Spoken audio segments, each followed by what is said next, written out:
with. Young people nowadays, especially young people nowadays, say, I don't know what I should do. Start telling me what I should do.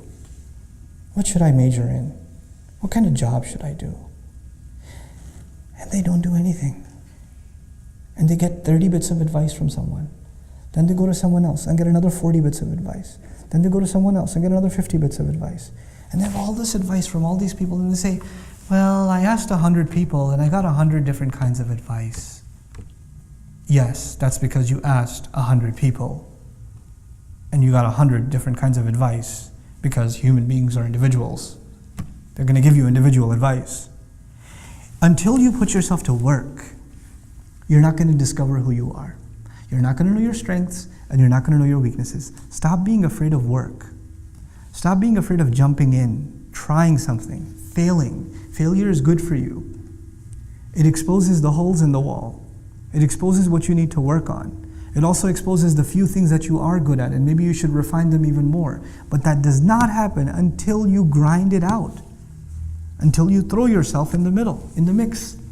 I'd like you to think of the fact that, our ruh is from alam al-amr, but this life that Allah gave us here, in which we can put ourselves to work and discover ourselves, is not an unlimited life, is it? So, between coming of age and sleep, and then old age where you pretty much become senile, we don't have a lot of years to figure ourselves out, to put ourselves to work. So don't be afraid to try things. Allah has given us this incredible adventure in the world. Don't be scared to try stuff. Try it. The fact that you've taken the adventure to try to learn Arabic is cool, but this is just the beginning. Try things in business. Try things in your education. Try things in, try a different kind of job. Try things. And if you live your life just afraid, I'm not sure if it's going to work or not. I'm not sure if I'm going to succeed at that or not. Those are the kinds of people that will only sit on the sidelines and not do anything in life. You have to stop being afraid of failure. You have to work on your shakila. You have to let go of that inhibition. And once you let go of it, amazing things will happen in your life. When you stop being depressed about failures.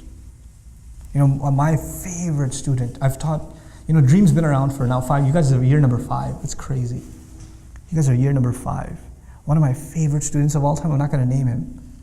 You know what his problem was? Allah created him not to learn Arabic. That's what I say about him. He's my favorite student. I love him to death. This guy, no matter how hard, and he studied harder than anyone else I know. Day in, day out, he's sitting in class, breaks, everybody else is playing ping pong or slapping each other. He's studying. People are taking lunch breaks. He's studying. He's buried in the notes. He's buried in review. He's always asking questions, studying.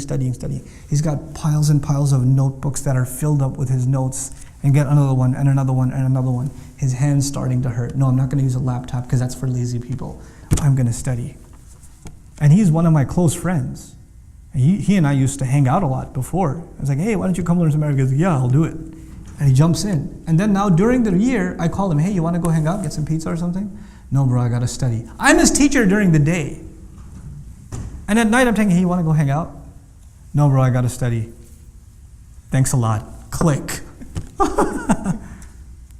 And he, on so many exams, failed miserably. But I don't feel bad for him at all. That is effort worth doing. And there are people who did not apply themselves and got easy hundreds. And first of all, I don't even think it was worth their time, the education they received. And I don't respect what they did. I respect what he did. I'm going to try something and I'm going to give it my best. I'm not going to run at the first sign of failure. I'm not just going to walk away and just do something else. Where there's this idea that even the line of work you're going to do, the career, the pursuits you're going to make, the efforts you're going to make, so long as you find them enjoyable, you should do it. The moment you have a boring day or two, you should be like, I need to do something else. I'm going to move on to something else. Really? Really? This is not Jannah. You have good days and bad days. This life is like that. When favors are being showered, everything's happy. I'm perfect. This is the way I need to be. And the moment things don't go your way, kana ya'usa. You become super depressed. I don't know if this is the thing for me.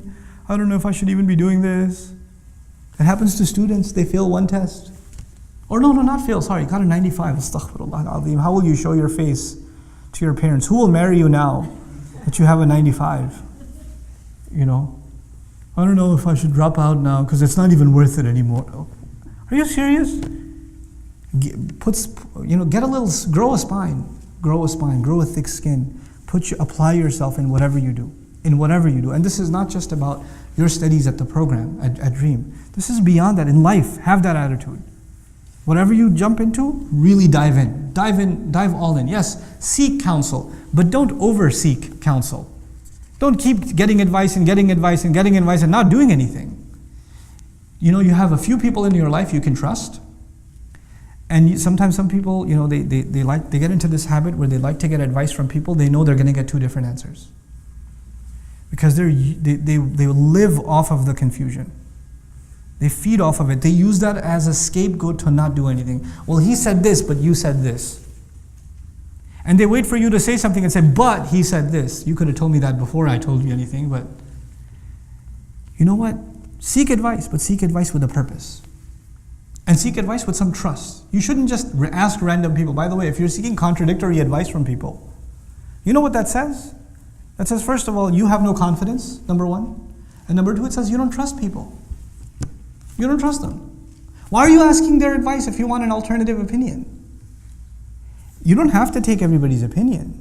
You don't have to take my opinion, or Sheikh Omar Sulaiman's opinion, or Sheikh Abdul Nasir's opinion, or anybody's opinion for that matter. You consider their opinion and you make your own judgment. But once you make your own judgment, فَإِذَا عَزَمْتَ, when you make a decision, فَتَوَكَّلْ عَلَى اللَّهِ, trust Allah and move on with life.